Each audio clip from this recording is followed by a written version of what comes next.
जरांगे पाटील यांनी एक पत्रकार परिषद घेतली आणि त्यांना जी धमकी आली त्यात अटक झाली त्यामध्ये त्यामागे धनंजय मुंडे आहे असं ते म्हटलं आणि ज्या आरोपींना अटक केली त्यांच्याकडे पंकजा मुंडे, संकेत बावनकुळे आणि तुमचा भाचा यांची माहिती आहे, त्यांनाही धोका आहे असंही ते म्हटलं. नाही, पोलीस शेवटी तपास करतील आणि जे काही पोलिसांना मिळेल त्यावर कारवाई केली पाहिजे. शेवटी जर जरांगेने असं जर बोलले असतील तर पोलिसांनी यावर तातडीने कारवाई केली पाहिजे असं मला वाटतं. एक प्रकारे त्यांचा रोष हा ओबीसी नेत्यांकडे दिसत आहे की त्यांच्या हत्येचा कटाकडून ओबीसी त्यांना असं वाटत होतं की माझ्यावर जो कट रचला त्यांनी आणखी काही नेत्यांच्या विरोधात कट रचला, त्यामध्ये त्यांनी पंकजा मुंडे आणि संकेतचं नाव घेतलं. नाही, मला याच्याबद्दल पूर्ण माहिती नाही आहे, पण ज्यांनी काही हे केलं असेल किंवा जे काही त्यांच्याकडे माहिती असेल त्यावर पोलीस कारवाई करतील असं मला वाटतं. त्यांनी असाही शब्द वापरला की फडणवीसांनी सुद्धा सावध राहावे, म्हणजे नेमकं काय शिजून आले या सगळ्यामध्ये असं वाटतं. नाही, मला काही माहिती नाही. मी वारंवार सांगतो की जरांगेने जर इतका मोठा गौप्यस्फोट केला तर पोलिसांनी तातडीने काळजी घेतली पाहिजे आणि तातडीने चौकशी केली पाहिजे. मुख्यमंत्र्यांना विनंती करणार आहे का की हे सगळं प्रकरण गंभीर आहे, तुमच्या मुलाचं नाव आहे, त्या पोलिसांना जाती सुरक्षेचा प्रश्न आहे? नाही, बिलकुल लक्ष दिलं पाहिजे पोलिसांनी आणि तातडीने कारवाई केली पाहिजे.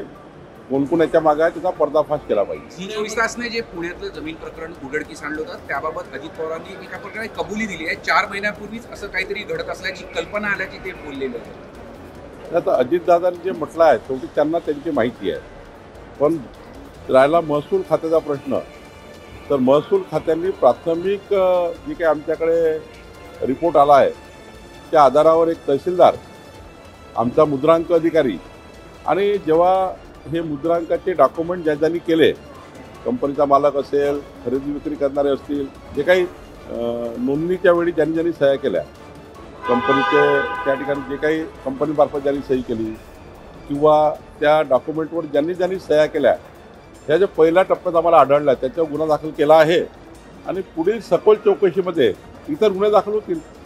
काल एकनाथ खडसे यांनी असं म्हटलेलं आहे की मी महसूल मंत्री असताना या प्रकरणाच्या बाबतीत माझ्यावर प्रचंड दबाव होता, सहाय्यक निबंधकांची नार्कोटेस केली तर सत्य समोर येईल. आता तुमच्याकडे ते काय? नाही, एकच सांगतो की आता प्राथमिक चौकशीत आम्हाला जे दोषी वाटले त्यावर निलंबनाची कारवाई FIR केली आहे.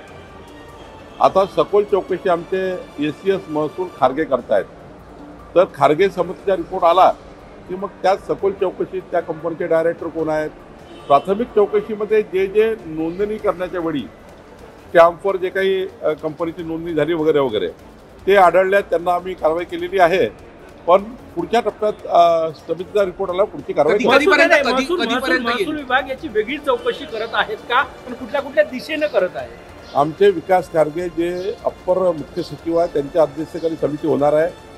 समिती झाली आहे आणि 1 महिन्याच्या आतमध्ये त्यामध्ये IGR आहेत, आमचे जमाबंदी आयुक्त आहेत, त्यानंतर IGR आहेत, त्यानंतर आमचे विभागीय आयुक्त पुणे आहेत. ही 5 सदस्यीय समिती आहे.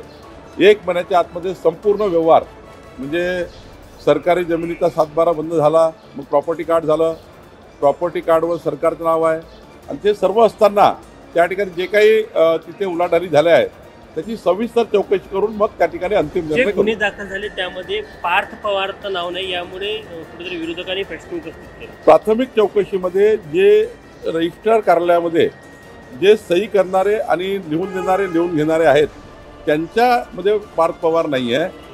त्या कंपनीचे कोण कोण भागीदार हा कंपनीचा नियम वेगळा आहे, पण ॲक्च्युली नोंदणी करताना रजिस्ट्रारसमोर कोण कोण गेले होते त्याचे नावं आमच्याकडे जे आहेत आमच्या डॉक्युमेंटवर, लिहून देणारा कोण, लिहून घेणारा कोण, चुकीची रजिस्टर करणारा कोण, त्यांच्यावर गुन्हे दाखल केले. या सगळ्या प्रकरणात नैतिकतेच्या आधारावर अजितदादांनी राजीनामा द्यावी अशी मागणी आता विरोधकांकडून केली जाते. ठीक आहे, पण अजितदादांनी स्पष्टता केली आहे की त्यांना फार त्या व्यवहाराचं माहिती नाही आहे. त्यामुळं आता त्या आरोपावर प्रत्यारोप करण्यापेक्षा मला वाटतं चौकशी येऊ द्यावी. चौकशीचा रिपोर्ट महिन्याभरात येईल, त्यानंतर पुढची कारवाई करता येईल. मंत्र्यांच्या मुलांनी असं करू नये असं एक कान टोचलं एका प्रकारे अण्णा हजारेंनी आणि याच्यात त्यांचे संस्कार पण दिसतात असं अण्णा हजारेंनी या संपूर्ण प्रकरणावर कान टोचलं. नाही, मला असं वाटतं की अण्णासाहेब किंवा अजून ज्यांनी विरोधी पक्षाने जे काही बोलले आहे, आरोप प्रत्यारोपापेक्षा प्रायमरी जी आमच्याकडे रिपोर्ट होता, माननीय मुख्यमंत्र्यांनी सूचना दिल्या, कारवाई झाली आता समिती नेमली आहे, त्यावर रिपोर्ट येईल आणि कारवाई होईल. त्यामुळं आरोप प्रत्यारोपापेक्षा वस्तुस्थिती काय याच्यावर जाऊ, चौकशी अंती आम्ही पूर्ण कारवाई करू.